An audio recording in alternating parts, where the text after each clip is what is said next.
What's up mga ka-idol? Welcome back na naman dito sa akin channel. Pag-usapan natin ngayon ang mga bagong update dito sa Barangay Ginebra. Nagawa pa nga makuha ng Barangay Ginebra ang panalo ang laban nila kagabi kontra San Miguel Perment. Buong laro kontrolado ng San Miguel Perment at sa dulo lang talaga bumawi ang Barangay Ginebra. Si Scottie Thompson lang ang best player the game dahil sa kanyang all-around performance.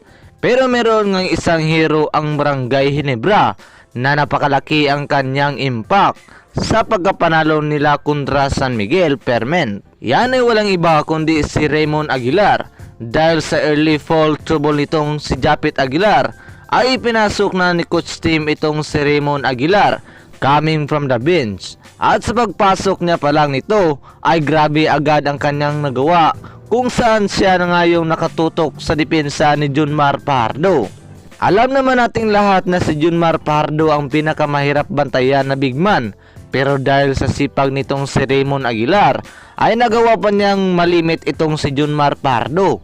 Bukod sa depensa ay nakatulong din sa opensa itong si Raymond Aguilar, kung saan naka-score pa nga itong si Raymond Aguilar ng 6 points.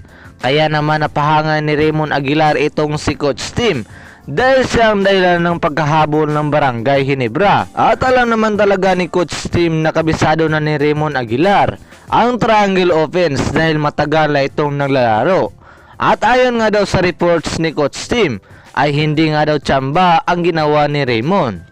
Dahil nga sa bilis ni Raymond Aguilar ay sinabayan pa niya ng high basketball IQ na nagiging dahilan kung bakit nagiging kasikatan ng Ginebra.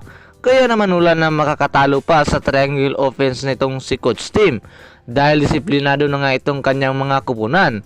At ang magdating nga sa triangle offense, wala na makakatalo pa kay Coach Tim. At ito na lamang ating update mga kaibigan. Maraming salamat sa inyong panonood at pakikinig.